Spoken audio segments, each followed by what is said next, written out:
Muy buenos días, reciba a cada uno de ustedes ahí donde se encuentra, amados, muy amados amigos y amigas de Casa de Paz, y a todas aquellas personas que nos escuchan fuera de Costa Rica, reciban un cordial saludo de mi parte. Mi nombre es Pamela Delgado, yo soy miembro de la comunidad cristiana Casa de Paz, y en este día tengo el privilegio de poder compartir un mensaje que en lo personal me gusta mucho. Es de un pasaje que me encanta, y a mí me gusta, cuando yo leo la Biblia, me gusta tratar de descubrir la humanidad que hay en los distintos personajes bíblicos. Me gusta encontrar cuáles son aquellas luchas del carácter, aquellas situaciones en las que ellos se meten, que son propias de todo ser humano. ¿Por qué? Porque así de alguna forma yo me siento más identificada y que no soy la única que tiene esas luchas. Y en esta ocasión entonces quiero hablarles un poco sobre una debilidad de Pablo, que yo sé que nos va a enseñar mucho y que yo creo que el Señor puso en mi corazón para poderla transmitir a cada uno de ustedes en esta mañana. Entonces vamos a estar compartiendo un poco el mensaje que está en 2 de Corintios capítulo 12. Ahora, no lo vamos a ver todo, pero quiero ponerlos un poco en contexto sobre qué es lo que está sucediendo con Pablo en esta carta. Ya para este momento del capítulo 12, Pablo está por terminar esta carta que hace a los Corintios, y podemos ver en este pasaje, en casi que todo el capítulo, incluso el capítulo anterior y posterior, podemos ver a un Pablo muy emotivo, un Pablo muy emocional, con una serie de sentimientos muy efusivo, porque hay algo que a él lo está angustiando. Podemos ver a un Pablo enojado, podemos ver a un Pablo frustrado, pero sobre todo un Pablo preocupado. Entonces, ¿qué es lo que está pasando en Pablo en este momento? Bueno, él tiempo atrás estuvo con este pueblo, estuvo evangelizándolos, estuvo llevándoles la palabra de Cristo, explicándoles quién era Cristo, incluso estuvo haciendo manifestaciones del poder de Cristo, porque él quería transmitirles esa verdad que él tenía en su espíritu, en su vida, que es Cristo. Bueno, ¿qué resulta? Que después de que él invirtió tiempo, invirtió recursos, invirtió todo su esfuerzo en este pueblo, resulta que le dicen a Pablo que ellos están ahora desechando lo que Pablo les enseñó y están adquiriendo una nueva doctrina. Le dijeron a Pablo que hay ahora unos nuevos apóstoles, falsos profetas, que están enseñando a un Cristo que no es el que él les enseñó. Incluso los están explotando, los están manipulando y los están poniendo a hacer cosas que no son las que él enseñó. Entonces Pablo se indigna, y es como si les dijera: pero ¿cómo ustedes tan fácil logran desechar la verdad que yo les pude transmitir? Entonces, a manera de recordarles a ellos que lo que él dice es cierto, a manera de enseñarles la veracidad de sus palabras, Pablo empieza a recordarles quién es él, quién es Pablo, para que ellos puedan contrastar con los falsos profetas que llevan esta doctrina. Entonces él les dice: yo quiero que recuerden que yo soy hebreo, que yo soy israelita de nacimiento, que yo he sido entrenado y enseñado con los mejores maestros. O sea, yo sé de lo que les estoy hablando. Yo no soy, como decimos aquí en Costa Rica, cualquier bombeta. Yo soy alguien preparado, yo soy alguien que conoce. Y aún, además de todo este conocimiento y esta preparación, yo he sufrido unas cosas tan terribles, y entonces, de hecho, esta palabra nunca le había prestado tanta atención como ahora. Pablo relata que él estuvo 3 veces en un naufragio, que él ha pasado hambre, que él ha pasado frío, que él ha estado en la cárcel, que él ha pasado enfermedades, ha sido picado por serpientes. Bueno, ha pasado la mayoría de las calamidades humanas, las vivió el pobre Pablo. Y él dice: ¿y por qué? O sea, ¿cómo como diciendo, ¿con qué necesidad una persona hace esto? Solo aquella persona que realmente tiene una convicción en su corazón y logra entender que hay alguien que lo necesita. Con ese amor yo fui a predicar donde ustedes, les dice Pablo a los Corintios en esta carta. Y les dice, es más, hay todavía una experiencia que yo no he relatado bien, que fue una experiencia sobrenatural que yo viví, y yo se las quiero mencionar nada más por encimita, para que ustedes vean por qué yo estoy tan seguro que lo que yo les predico de Cristo es así, es real. Y entonces, si tiene su Biblia por ahí, puede acompañarme.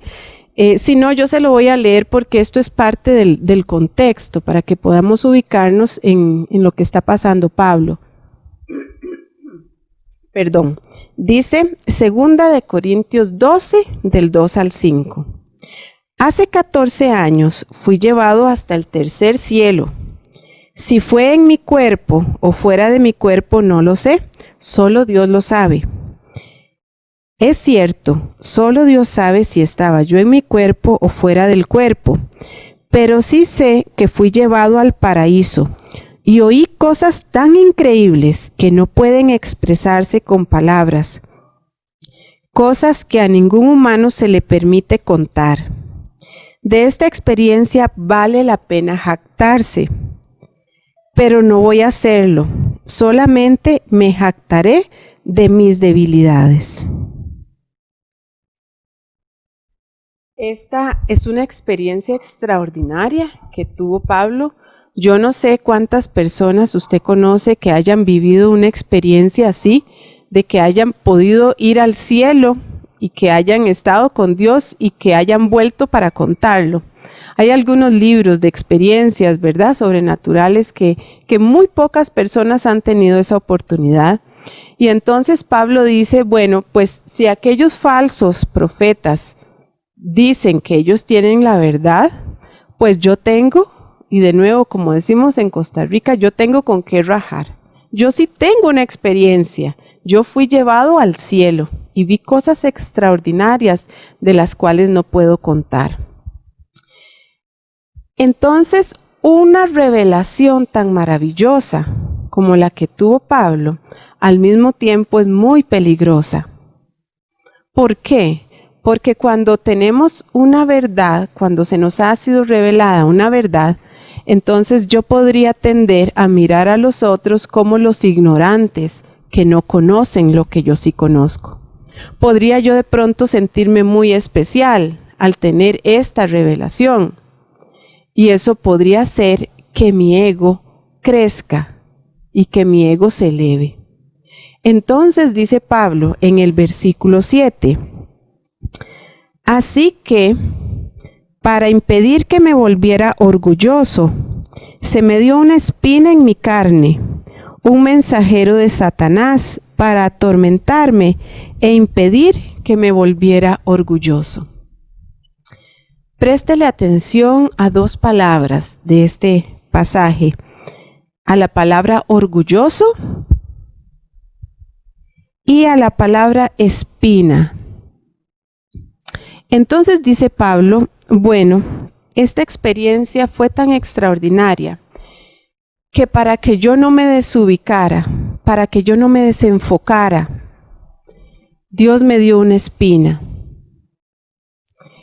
Yo no sé si usted ha tenido una espina en algún momento. Se le ha metido una espina en un dedo o en alguna parte de su cuerpo. A mí me ha pasado muchas veces. Cuando yo estaba pequeña, nosotros en la casa teníamos al frente un cactus, una tuna grandísima.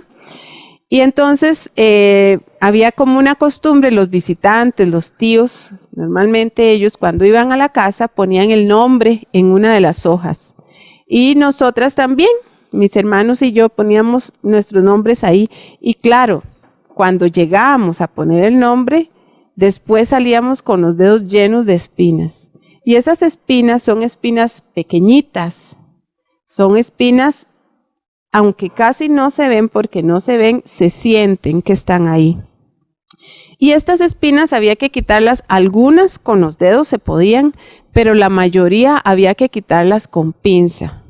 Entonces vean que una espina es chiquitita y de pronto, bueno, yo no me podía quitar la espina y me seguía haciendo otras cosas, me iba a jugar o iba a hacer otras cosas y me acordaba porque me dolía o pegaba el dedo en algo y sentía la espina. Entonces, una espina es algo chiquitito, pero es algo que incomoda.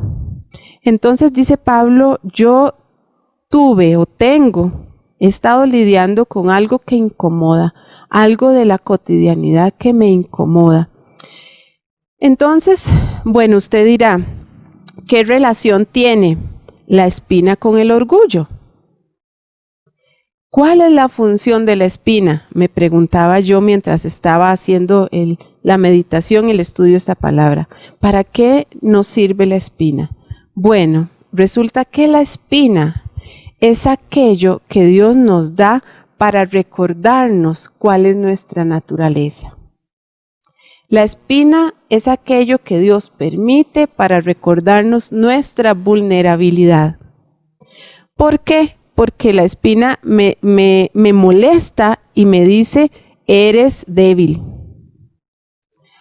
A veces en nuestra vida podemos llegar a una etapa o a un momento en que vamos teniendo cierta comodidad, en que tal vez vamos teniendo estabilidad económica, en que tal vez tenemos un trabajo ya estable o incluso un ascenso en el trabajo, o podemos tener mucha fluidez con nuestros dones. Tal vez vamos descubriendo cuál es nuestro llamado y empezamos a sentirnos tan bien y empezamos a tener de alguna forma éxito o estabilidad. Y este éxito y esta estabilidad sutilmente nos van alejando de Dios, porque entonces empezamos a poner un énfasis especial en nuestras capacidades. Empezamos a confiarnos porque sentimos que lo podemos hacer y que además nos sale bien y que podemos obtener cosas. Y no es mi deseo, no es mi interés en esta mañana que usted se sienta menos en sus capacidades. No, al contrario, tenemos que empoderarnos de esas capacidades y esos dones que Dios nos ha dado. Pero hay una línea muy fina y muy delgada en el hecho de ejercer mis dones, avanzar, progresar, crecer y desenfocarme. Entonces, la espina es aquella que me recuerda cuál es ese límite, cuál es ese balance, cuándo es que yo me estoy desenfocando. Entonces, hay algo que es una necesidad natural de todo ser humano y es recibir reconocimiento. Todos necesitamos de alguna forma ser mirados, ser vistos, ser atendidos. Entonces, naturalmente vamos a buscar eso. Pero cuando tenemos mucho reconocimiento o mucha satisfacción, nos podemos nublar. Y es ahí donde entra el problema. Entonces, el orgullo, más que ser un problema porque yo me sienta más que los demás, es un problema que tiene una raíz diferente. De hecho, esto a Dios en realidad no le preocupa, el que yo me sienta más que otros. Claro que puede afectar a otros y eso no le gusta a Dios, no le agrada. Pero el problema central del orgullo, y si tiene dónde anotar por ahí, anótelo. El problema central del orgullo es la autosuficiencia. Y fue lo que el Espíritu me dijo mientras estaba preparando este mensaje. El problema principal del orgullo es la autosuficiencia. Cuando yo creo que puedo por mí mismo hacer las cosas y que no necesito de Dios. Este sí es un problema central para Dios. ¿Por qué? Porque cuando yo empiezo a hacer las cosas por mí misma, por mí mismo, y voy sutilmente dejándolo, en cualquier momento me desenfoco. es muy fácil desconectarme de Él, desconectarme de su presencia, y esto es lo que Él no quiere. Dios no quiere que yo pueda vivir mi vida desconectada de Él. Dios quiere que yo pueda vivir bien mi vida, que yo ejerza mis dones, pero que no los viva sin depender de Él. Entonces, nuestros dones, aunque fueron dados para el servicio, cada paquete de dones trae también su espina, y de pronto es más de una. Entonces la noticia es que con tus dones viene una espina. ¿Por qué? ¿Por qué trae una espina? Porque esta espina te protege de vos mismo. Y lo voy a repetir. La espina que Dios permite, esa espina con la que estamos luchando, esa espina que tenemos dentro, es algo que Dios permite para cuidarnos de esa necesidad de grandeza que hay en el fondo, de ese sentido de autosuficiencia que tenemos internamente. Entonces les voy a enseñar gráficamente lo que sucede con la espina. Es algo como esto.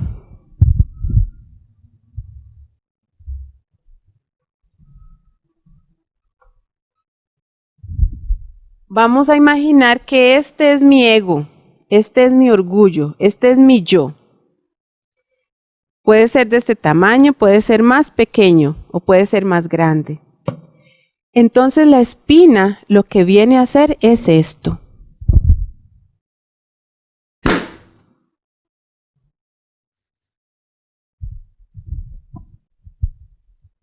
La espina me ubica. La espina me recuerda que no lo puedo todo. La espina me recuerda que en el fondo yo soy limitada, soy limitado, y que por mí misma no puedo muchas cosas. Y ahí es donde entra la gracia de Dios. Entonces, bueno, yo puedo pensar en algunos ejemplos de espinas, ¿verdad? ¿Qué puede ser una espina en mi vida?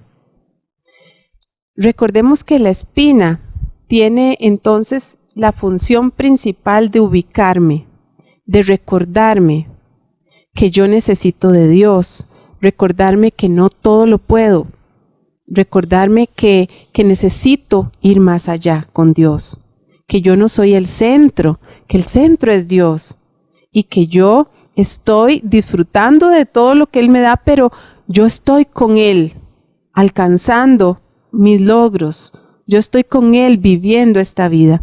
Entonces, una espina puede ser un pecado con el que yo estoy luchando.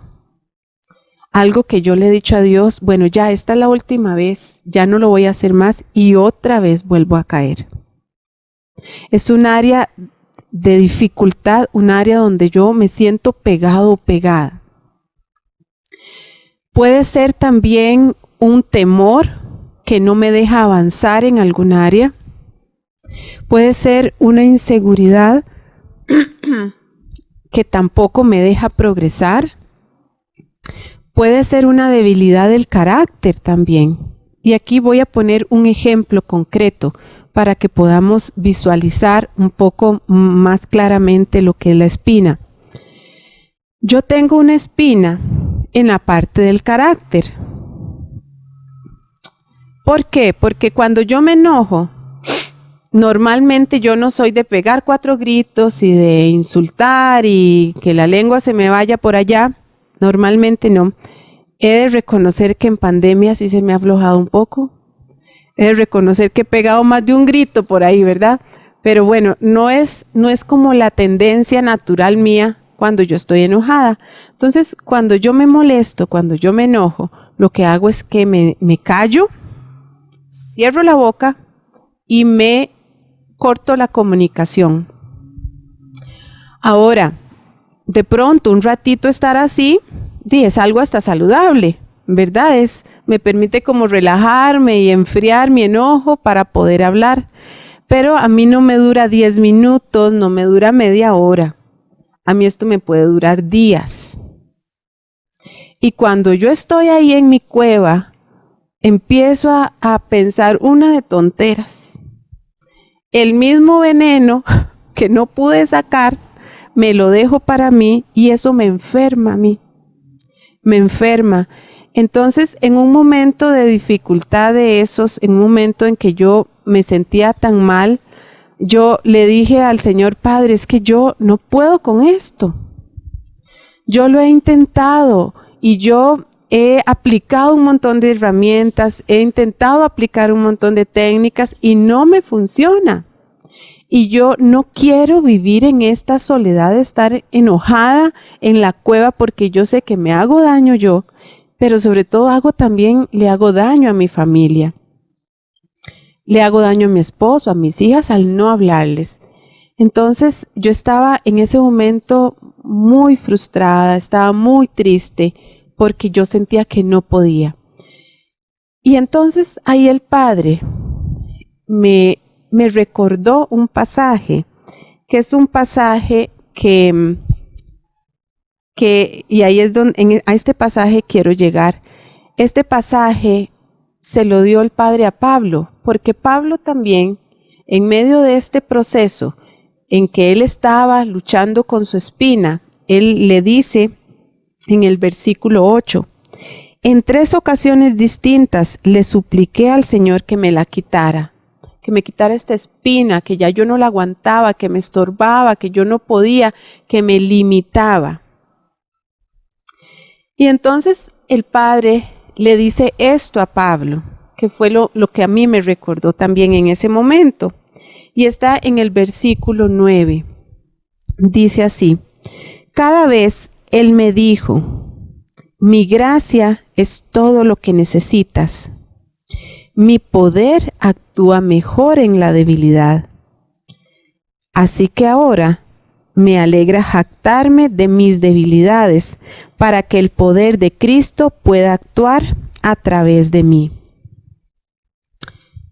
Qué palabra tan maravillosa. Yo no sé si para usted tiene el mismo sentido que para mí, pero cuando yo leo esta palabra, yo lo que siento es un bálsamo, yo lo que siento es como un ungüento sobre mi vida.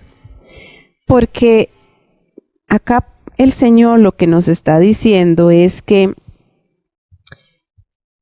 de pronto lo que ocupamos no es quitar la espina. Nosotros creemos que la lucha está con esa debilidad, pero ahí, cuando ya no podemos, ahí es donde Dios puede cobrar fuerza, porque entonces lo sobrenatural empieza a actuar cuando ya yo siento que lo natural no funcionó.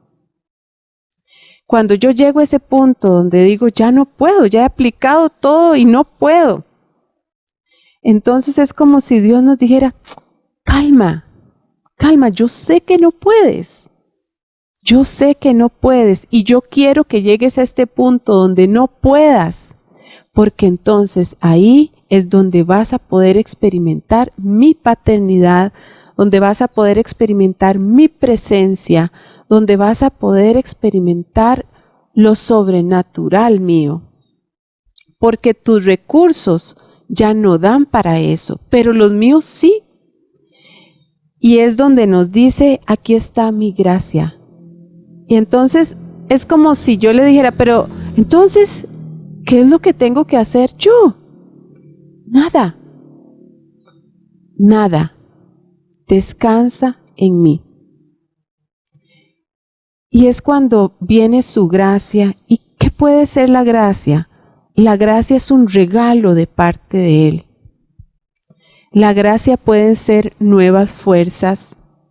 La gracia puede ser la paz para seguir sosteniendo una situación. La gracia pueden ser nuevas ideas para enfrentar algo. La gracia puede ser una puerta que se abre. O la gracia puede ser un abrazo de parte de Dios, el sentir su consuelo. La gracia puede ser el sentir el perdón de Dios. La gracia, dice la palabra, que tiene muchas formas. Entonces, en este momento, se nos cambia el panorama, porque estamos acostumbrados a que tenemos que hacer y resolver y ojalá ser perfectos. Y eso no es lo que Dios nos demanda. Dios no nos pide la perfección, nos pide que estemos agarrados de Él, porque dice su palabra, separados de mí nada podéis hacer. Entonces, la medicina para esta debilidad de pronto es más fácil de lo que imaginamos. De pronto es el solo ir y buscar y decirle, Padre, aquí estoy con esta situación, una situación que de pronto ya yo no puedo manejar, una situación que se sale de mis manos, pero yo la quiero poner en tus manos y poder descansar ahí en la presencia de Él para que Él pueda darnos de esa gracia. Entonces, para terminar este mensaje de esta mañana, quiero pedirle que cierre sus ojos ahí donde usted se encuentra, que tome un momento para visualizar ahí cuál es su espina, cuál es esa área que a usted le está molestando, cuál es esa área que a usted le incomoda, cuál es esa área donde usted siente que ya se le han acabado sus fuerzas. ¿Cuál es esa área donde usted siente que ha intentado y que se ha esforzado y que ya no sabe cómo entrarle a esa situación? Ahí donde estás, el Padre te dice lo que le dijo a Pablo y lo que me dijo a mí. Y yo quiero que pongas tu nombre ahí. A vos, el Padre te dice, mi gracia es todo lo que necesitas. Mi poder actúa mejor en la debilidad. Yo sé que no puedes, dice el Padre. Yo sé que eres vulnerable, yo ya lo sé. Déjame hacerme fuerte en ti. Déjame acompañarte, déjame estar contigo ahí en esa debilidad, déjame crecer en ti, porque cuando me permites, cuando te rindes, yo me luzco, yo te doy lo que ya no puede salir de ti. Y ahí es donde entramos a una nueva dimensión de la paternidad de Dios. Ahí en ese momento es donde podemos sentirnos hijos de un Padre que está ahí para ayudarnos en nuestras situaciones, en nuestras debilidades. ¿Qué te parece si terminamos este momento orando? Padre, gracias, muchas gracias por este momento. Gracias por esta palabra que nos has hablado en esta mañana. Gracias porque de pronto es más fácil buscarte a ti que buscar solucionar esto que yo no puedo ya manejar. Gracias porque en esta mañana nos recuerdas una dimensión diferente de tu amor, una dimensión de gracia, donde tú nos regalas, donde tú nos abrazas, donde tú abres puertas, donde tú nos das paz, donde tú estás lleno, Padre, de gracia. Padre, qué difícil es a veces para nosotros humanamente entender este regalo. Padre, pero de pronto no tengo ni siquiera que entenderlo. Padre, en esta mañana yo quiero aceptar tu gracia, yo quiero aceptar tu amor, yo quiero aceptar tu perdón. Y dígale usted ahí, ¿cuál es su lucha? Y después haga silencio. Permita que el Padre en este momento le dé esa paz que usted necesita, le dé esa fuerza que usted necesita. Gracias, Padre, porque tu palabra nos anima, porque tu palabra nos da fuerzas. Y gracias porque tu palabra nos enseña que no tenemos por qué lidiar la vida solos, que podemos descansar en tus regazos. en tu presencia. Amén. Bueno, espero que esta palabra el Espíritu Santo la tome y haga una adaptación a lo que usted está necesitando. Yo sé que Él es así de maravilloso, así es que tome esta palabra y si necesita, péguela en alguna parte de su casa para que la pueda estar viendo. Si desea, compártala también con alguien más y recuerde que el deseo, el anhelo profundo del corazón de Dios es que estemos con Él, que podamos vivir nuestra vida, nuestras limitaciones con Él, porque entonces vamos a poder decir, como dijo Pablo, ahora me voy a gozar porque sé que en mis debilidades estás tú, Padre, y en mis debilidades voy a fluir y voy a ser fuerte porque ahora lo hago desde otro lugar, con otras fuerzas que son las de Cristo. Que pase un feliz domingo, que pase una feliz semana. Recuerde que estamos acá, Comunidad Cristiana Casa de Paz, de forma virtual, pero estamos cerca. Si usted tiene necesidad de alguna situación, escríbanos, déjenos su mensaje. Y de nuevo, un fuerte abrazo. Reciba un saludo afectuoso ahí donde está y nos vemos pronto.